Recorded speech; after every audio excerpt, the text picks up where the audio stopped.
Hello, welcome to this game review. In this game, we'll be trying to understand what to do with the Sicilian defense. So, after e4, c5, knight f3, d6, this is a position everyone's seen a million times, but not everyone understands it. So it's important to understand the general dynamics and statics of the position. So with the open Sicilian, we have to understand that positionally, black is better, statically. Statically, black is better. He has the two pawns in the center. He has the open c-file. This knight on c3 is not very good, as it usually cannot go anywhere. And at this point, we have to understand that usually for white to get an advantage, he has to use his lead in development. He currently has more pieces developed. He has a little bit more space.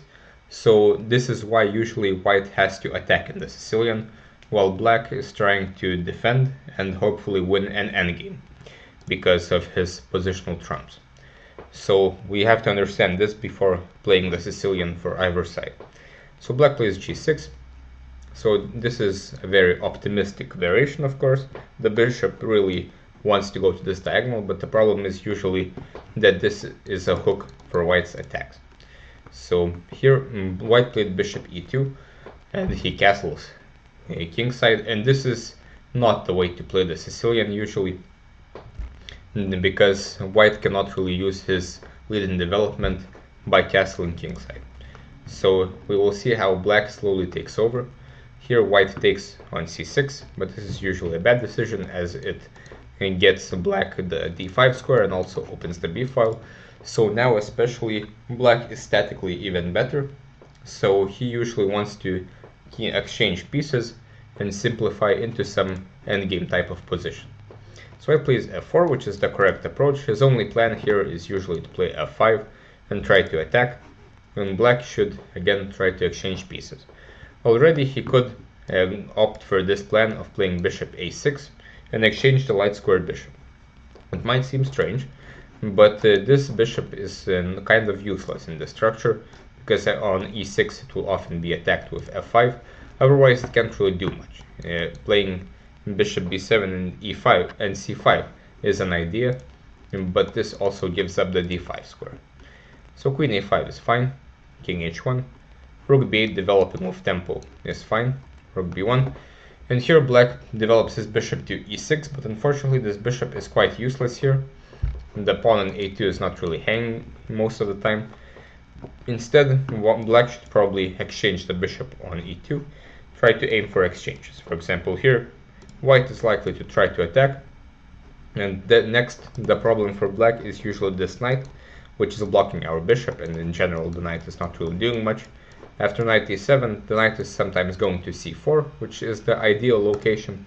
c5 is also possible, and this knight on c3 is badly placed, and black can try to play on the queen side, while white tries to attack on the king side, but usually this attack shouldn't really work out. And in such a position, black is usually a bit better. Instead, bishop e6, queen c1, the queen should actually go to the king side. Rook now knight e7, bishop d2, and black plays passively with queen c7. At this point, the bishop is looking at the queen, but there was no discovered check here. Discovered attack, and if knight d5, then the queen can just go back to d8 to defend, so there was no reason to go back. Black could stop f5 by playing f5 himself, and this is possible because white's pieces are mumbled on the queen side, so opening up the king side like this doesn't really do much.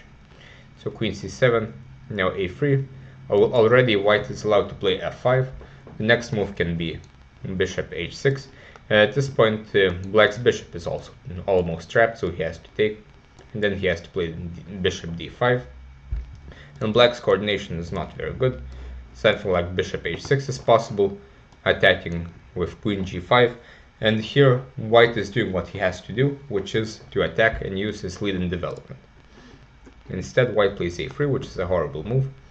Now knight b6, and here white plays finally f5. The bishop is forced to go to c4, so after all it is going to have to exchange itself, so black could have done this with a6 earlier. Bishop d3 is a nice move, And here black takes on f5, which doesn't make sense because it's opening up our king. There was no reason to take here. Black could, for example, improve his rook with the idea after bishop h6 to move his bishop, not exchange it. Now there's no hanging rook on f8. And white is doing fine, black is also doing fine. d5 is coming soon. Black will strike in the center, while white will have to try to attack on the king side somehow. But after gf, white's job is now a lot easier. White takes back with the rook, and now h7 is susceptible. And after bishop e6, the rook is just forced to improve itself.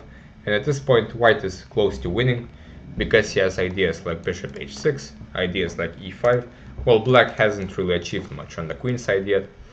And after knight e7, white could have just played bishop h6, after which his attack is simply winning. There's not really too much to calculate here, not much to analyze. The next move is queen g5 or taking on g7.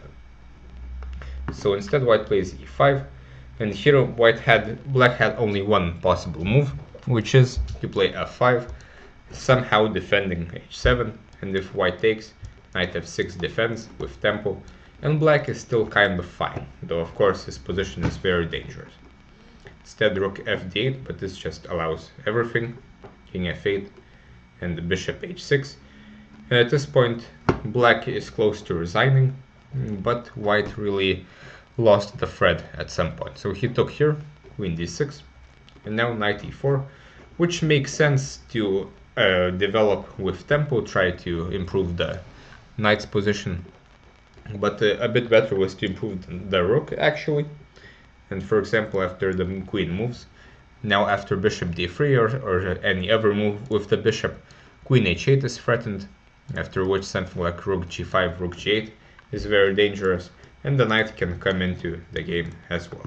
And at this point, the best black can do is to take a pawn, but the attack for white is just too strong. Knight e4 is also fine, but after this, white should have played a bit more accurately. Here the threat is rook to b2, which actually creates the threat of checkmate. So white could just stop this with c3, and after rook b2, play rook e1. And now all of white's pieces are attacking. Black's pieces are all stuck in the center. The king is very weak, and white should be able to win here. But after knight g5, black has gained a chance by running with the king. After knight f6, the position is now not clear at all. But knight f8 instead. Here the knight is a bit passive. On f6 it will attack the rook. And now after h3, the position is a bit unclear. But after, for example, bishop d3, again white's ideas like knight h7 or taking on e6, along with rook e1, should be enough to win the game. But h3 instead, and one move which is slow like this is enough to lose the initiative. And after bishop, rook takes b2, now black doesn't really have many problems. These pieces are a bit horribly coordinated. The bishop on h7 is stopping white's attack, and at this point the position is a bit unclear. Black exchanged rooks, more exchanges happened, and usually when exchanges happen, this means attacks are less likely to succeed. And black's king is somewhat running away. The rook and the queen and the bishop are not very well coordinated. At the moment, the position is alright for both sides. If black, for example, takes here, he has a passed pawn. His king is not really getting checkmated, though it is a bit weak, and the position is dynamically equal. And though here black gave this check, both players repeated moves here. White could play on with g3, as he has the little bit better pieces, but instead the players agreed to a draw. So here black didn't really exchange pieces like he should in the Sicilian, and instead he allowed f5 with tempo, and also he opened up his own king and allowed white to attack instead of just improving his pieces as much as he could.